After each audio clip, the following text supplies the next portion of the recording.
Well, I think we were all so thrilled with the way that the first film, enchanted audiences around the world that not to come back would have been quite churlish. So it's lovely to be in the company of the bear again. Mr. Brown, of course, ended up in the last film having found his mojo again, and not being quite as straitjacketed and boring as his life had been. Since he's had children, he'd been very protective of them, and part of Paddington's influence on the family was to release Mr. Brown from his rather staid, protective ways.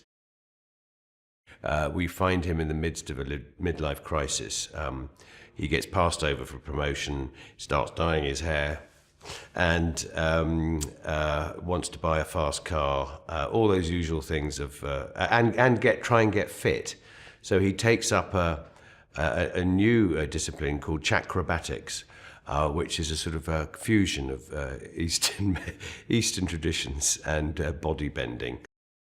Paddington is always the most stable character in the film, really, because he never changes insofar as if ever mishap befalls him, he doesn't necessarily learn from it, but he just resets to positive all the time, and everything is going to be all right.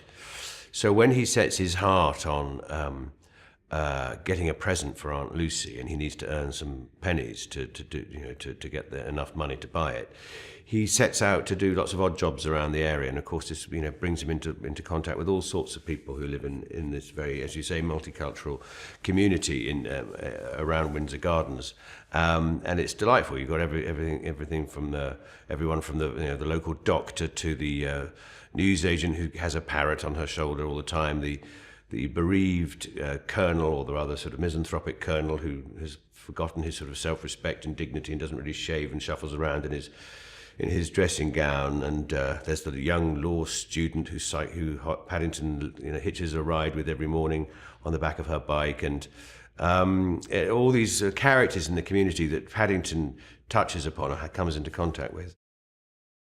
So what is it to be British? I think it's to be quirky and tolerant, and full of contradiction. And the first film was, to an extent, a love letter to London. Let's face it, it was full of all those glorious chocolate box images that overseas people, when they come to visit, want to go and tick the boxes of. And this film underlines that with even greater definition, because part of the plot involves going to some of the iconic landmarks around London.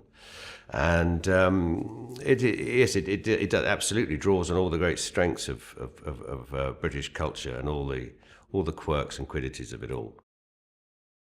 Paul's contribution can't be praised highly enough, because it really is the fruition of what he's been thinking about and what takes place in his imagination. He goes into this strange sort of hard stair place, Paul. You can tell, I think he's exactly like Paddington, where he's worrying away in his head about why he's not serving this scene properly.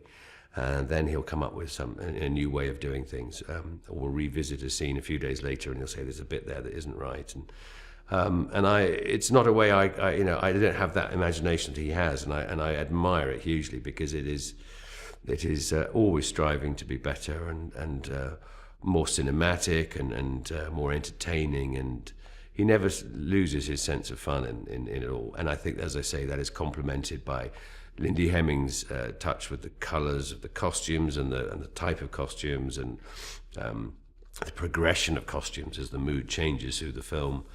I remember in the first film when I started off literally wearing grey suits because Mr. Brown was so grey and dull, and he ended up in sort of fiery red as he was climbing around the top of the Natural History Museum. So we've got similar sort of patterns through this film. And Gary Williamson's extraordinary and beautiful designs. I love one of my favourites was in the first film, the Geographers Guild, which was a stunning enough building in itself. But then when you see all the added touches, these strange pipes and sort of almost steampunk type inventions that he'd added to it, gave it a wonderful classic, yet you could believe it still existed in the contemporary world.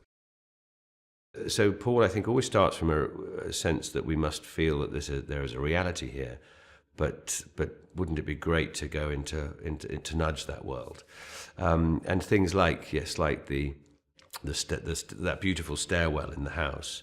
The number of people who said, "I want to live in that house," and that's a great tribute to Gary and Paul